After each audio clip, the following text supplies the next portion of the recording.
r/AskReddit. Gamers of Reddit, what are some underrated games do you think more people should play? Dark Messiah of Might and Magic. It was one of Arcane Studios' earlier games, so fans of Prey and the Dishonored series might like it. The Sparks port was pretty weak in regards to the RPG element, since they made it all very streamlined for some reason. However, the original PC version gives you much more freedom to customize the protagonist. It runs off the Source engine, so you know the physics will get whack as heck. Plus you have a kick ability to make it even more wackier, turning it into the adventures of Sir Kixalot as you launch orcs, goblins, and the 5 voice-aligned necromancer guards into spicules and off cliffs. Mercenaries. Playground of Destruction. It was GTA in North Korea. You could hijack anything and destroy any building and call in airstrikes. Truly ahead of its time. Never could beat the final mission, though. Regardless, amazing. Riddick. Escape from Butcher Bay was expecting the typical steaming turd from a movie-based game. Turned out to be surprisingly really good, 90% on Metacritic. It's because Vin Diesel doesn't duck around. He founded a game studio, so he could be part of the production, and not just providing a voice. He loves that franchise and he's a fan of gaming. He wasn't about to let the first Riddick game be some shovelware bullshit. The franchise is his franchise. He wrote and endeavored tirelessly to crowdfunding for the first movie. When he achieved that, he used the profits from the first to fund his studio, making the video game, which helped stoke continued interest, which paved the way for more movies with high budgets. The man is truly committed to the Riddick edit. A couple buttholes pointed out he didn't actually write it, which wasn't the point. Here's a detailing of some of the sacrifices Vin Diesel has made to ensure the fruition of the project he is so darn passionate about. Link. Sacrifice. I don't remember a lot of buzz about it. It is one of the most imaginative RTS titles in history. It came out late 2000. And I don't think there has been a game like it. Unlike most RTS titles, it played like a third-person RPG instead of a top-down isometric game. You personally controlled a unit. You would summon creatures and cast spells. Get into direct combat with the opponent. The goal was to corrupt the altar of the enemy. You play a wizard in service of one of a pantheon of gods. The campaign is well told and imaginative. You show up after a catastrophe destroyed your reality, one that you might have caused, in some ethereal realm. And the gods there try to seduce you to their side. Every mission, you can choose to serve the same god or a different one, gaining new spells and summons each time. You essentially build your repertoire this way, similar to an RPG, since you keep your old selections. As war breaks out between the gods and they start dividing into factions, your options close off, until you are left serving the last god standing against a horrific foe. It has some great voice acting. Tim Curry plays this god of air who constantly insults the earth god. The game's visuals are insane. The world crafted using voxels that could show massive terrain destruction. One of the spells would transform a huge area of the map into a volcano and rain down massive flaming boulders that would break massive holes in the ground. Sadly, it sold pretty poorly. It was ambitious, funny, ahead of its time. The UI really hurt the game. It's pretty awkward to play. Link. Driver. San Francisco. Really cool game with a unique storyline. Sadly, it isn't available to the public anymore. Ghost Trick Edit. Jesus Christ, didn't expect this to generate such intense reactions. GG guys. If you want a good overview of this game, watch Matt Thumatosis video about it in YouTube. He's the one that got me into it. If Ghost Trick was released on Steam, I'd be gifting it to strangers weekly. That game is a ducking masterpiece. Gun. It was a 360 launch title. I wanted remastered so badly. One of my faves. For me, it's got to be an old Sparks game called Metal Arms. It's a bit old now, but it's the shit soon. They were going to do a sequel, but the company was bought out, or bust or something. Screen Cheat. It's a split screen multiplayer game that you play online. Every character is invisible, and the only way you can kill each other is by looking at each other's perspective.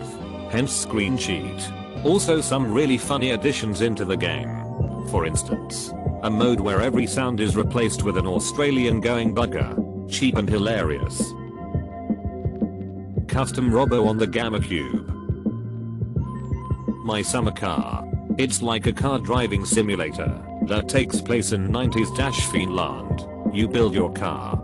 In the meanwhile you do dumb shitsu driving around and interacting with all the drunk men in the map. You can get drunk too. Kinda a trashy game but still fun. r/Misumaka. Champions of North on PS2. Been waiting for a remake forever. Loved it more than Baldur's Gate. Deadly Alliance. My wife and I must have played that game and its sequel for 100 hours. Edit. Also, no love for Armor Core series either. Done LOL. When I wasn't killing vampires in a black pit in Champions, I would destroy mechas in a parking garage. P. Brave Fencer Musashi for the PS1. Edit. Never expected this comment to do so well. But thanks to everyone who commented and made me feel validated for my love of this game. Good memories. God and I know the Gamma play is a little clunky, but I'll be damned if it isn't funny. Split Second. A very good racing game with the added element of trying to destroy the other drivers with explosions. PS. You wrecked yourself. Kenshi. It's kind of a ducked up dystopian game that takes place in some barren heck hole. Not your typical AAA titles. More PC and independent. Lower budget, but as a gaming experience, I think it captures the very essence of what an organic gaming experience to be. The game itself is kind of this ducked up scenario and places you in the middle of it. Rise or fall, it almost feels like it's up to fate. But the cool thing is that your player gets stronger with repetition. So as long as you're alive, you've got a shot. Even if you're bleeding, limbless, and crawling great distances starving. A scenario all too common in Kenshi. Gene Dark on the PSP was ducking fantastic. I hoped for a sequel or at least another game from the developers. It's honestly the only reason I haven't sold my PSP. Star Siege Tribes came out in either 1998 or 1999, but was one of the first games that used projectiles and mid-air combat. The base game itself was pretty awesome, but what made it incredible was the extensive modding community. Full-fledged RPGs with unique textures, maps and NPCs. The game is pretty much dead now, but still has a few active people and servers. Might be more nostalgia, but what an incredible game and player base. Semicolon. Edit. If you want to check out an updated version of Tribes, look at link or T1 itself at www.plate1.com. Link looks like it's still pretty active. There is a game I just recently heard of and immediately got on Switch. It's still quite new and definitely has more than a few bugs, but its concept is so cool and the game itself is beautiful. It's called Pine and the concept is that you are a human in a world where humans never made it to the top of the food chain. There are 6 main species on the island including the humans, and basically everyone is stronger, smarter, and more well established than you and your people. One of the coolest things about the game is that it has an always changing sort of political status among the different species. If you ally with the Fexels, then the Litters will hate you because they hate the Fexels. You can join in fights or you can try to watch from a distance as a Carablin Gatherer gets into a fight with a Gobbledy Gatherer. There's a main quest to follow, some puzzles, resource gathering, crafting, and combat. It has elements that remind me of Legend of Zelda, Breath of the Wild, but it does still have plenty of bugs and kinks to work out. The game developers seem to be active, one especially in the subreddit for the game, and take people's concerns very seriously, so the game can run smoothly. Edited to add, hey. So I see a wide mix of responses to this, and a lot of people saying the game disappointed them. That's fine and I get that, especially if you played it right at release, and not after the main patches like I did. I really enjoy the game despite the bugs I've encountered personally, but I totally understand if other people don't. I don't want to mislead anyone into thinking it's some perfect game. But I truly enjoy the concept, and I'm willing to put up with the minor annoyances of the lagging and whatnot in order to play. If you give it a try, I hope you enjoy it. If you don't, then I'm sorry I led you astray. I've talked about this game before, but I think it's very underrated for such an amazing game. Back in 2003, Bethesda came out with an RPG called Pirates of the Caribbean. The game is not at all connected with the film series, aside from a few names here and there. Basically, it was a pretty large world full of islands that you could explore as this guy named Nathaniel Hawke. You could choose what kind of pirate you wanted to be based on your actions. Like you could be a smuggler, a trader, a bloodthirsty swordsman, etc.